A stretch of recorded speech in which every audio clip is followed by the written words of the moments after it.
Friends, আর সন্ধ্যা দিয়ে গোপালকে শয়ন দেওয়া হয়ে গেছে। মুড়ি সিঙ্গাড়া দিয়েছিলাম, বর্মশাই এনেছিল আজকে, তাড়াতাড়ি এসে গেছে আর কি। আর এখন ভাত বসালাম, ভাত আর হচ্ছে আলু সেদ্ধ, পটল সেদ্ধ, ডিম সেদ্ধ। আর ওদিকে হচ্ছে ঘড়িতে বাজে এখন 8টা। বাসনপত্র অফিস থেকে আসার পর হাজব্যান্ডের টিফিন বক্স, লাঞ্চ বক্স এগুলো থাকে, সেগুলো ধুয়ে ধায়ে গুছিয়ে গাছিয়ে রাখলাম পরিষ্কার করে। বাসন কিছু মাজার ছিল, টিফিনের সন্ধ্যার বাসন মাজলাম। এদিকে হাঁড়িতে হচ্ছে ভাত বসিয়ে দিয়েছি। মেয়ে এখন পড়তে বসেছে, আর এই বরমশাই এসে গেছে আজকে, তাড়াতাড়ি বললাম, এই পড়াতে বসেছে।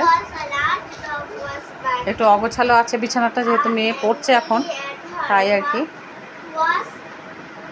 আর সারাদিন তো খেলাধুলা চলছে, যেহেতু ছুটি, তাই ঘর ধরে একটু অগোছালোই আছে, বাচ্চা মানুষ তো। এই যে এখানে সব এই যে খেলনা ফেলনা সব রেখে দিয়েছে, দেখো।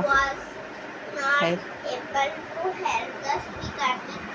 থেকে একটু ফ্রি আছি আজকে, যেহেতু মেয়ে পড়ছে বাবার কাছে, তো আমি একটু সন্ধ্যা থেকে ফ্রি আছি। মানে ফ্রি বলতে অন্যান্য কাজ বাজগুলো সারছি, মাঝে মাঝে একটু ফাঁদে ফাঁদে যাচ্ছি, ঘুরে আসছি, বেশ ভালো। আর বাচ্চাটা পড়তে আসে, যে বাচ্চাটি সে আজকে আসেনি পড়তে, তো ওই জন্য আর কি সন্ধ্যার সময় একটু সন্ধ্যা বেশিক্ষণ মানে ঠাকুরের কাছে গোছানোগুলোও করেছি একটু পরিষ্কার পরিচ্ছন্নভাবে। আর আজকে গোপাল সোনাকে শয়নে দিয়ে দিয়েছি, তো তাই তোমাদের দেখানো যাবে না। পরের দিন দশহরা আছে, তো পরের দিন আবার হচ্ছে দুধ কলা সব কিনে এনেছি, আজকে গিয়েছিলাম সোনারপুর। আর তো আজকে কী হয়েছে জানো তো, আজকে একটু বারুইপুর যাওয়ার কথা মানে ঠিক করেছিলাম আর কি, হাঁপিয়ে গেছি। নিচের ঘর দোরগুলো একটু মুছে টুছে এলাম, নিচের একটা ঘরে। তো একজন থাকতো আর কি, ওরা চলে যাওয়ার পর ওই ঘরটা মুছে দিয়ে গেছে, তাও একটু মুছে টুছে সার্ফ টার্ফ দিয়ে পরিষ্কার করে এলাম, তাই একটু আর কি হাঁপিয়েও গেছি। তো দুধ কলা সব এনেছি, পরের দিন দশহরা পূজা আছে, তো দুধ কলা দিয়ে মা মনসার পূজা হবে, দেবো আর কি। আমাদের ওপরে যেহেতু মা মনসার গাছ আছে, তো সেই সব করেছি। তারপরে এই জামা কাপড়গুলোও গুছিয়ে রেখেছি এখানে, উপর থেকে তুলে আনা হয়েছে সবে গোছগাছ করে, এগুলো এখনও আলনাতে রাখিনি, রাখবো। মেয়েকে গান করিয়েছি, মানে সে আজকে সকাল থেকে যে কি ব্যস্ততায় গেছে। তো যেটা বলতে গেছিলাম, সোনারপুরে গিয়েছি, গিয়ে আর বারুইপুর যাবো বলে বসে আছি স্টেশনে, জানো তো।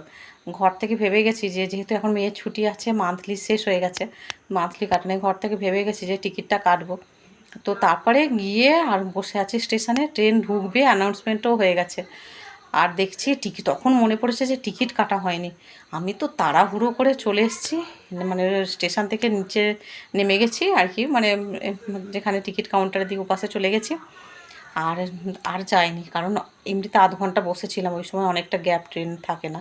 তো তারপরে ফিরে চলে এসেছি, ভাগ্যিস মানে মনে পড়েছে। বারুইপুরে গেলে তো পুরো ধরতো টিটি, জানো, আজকে এই সব হয়েছে।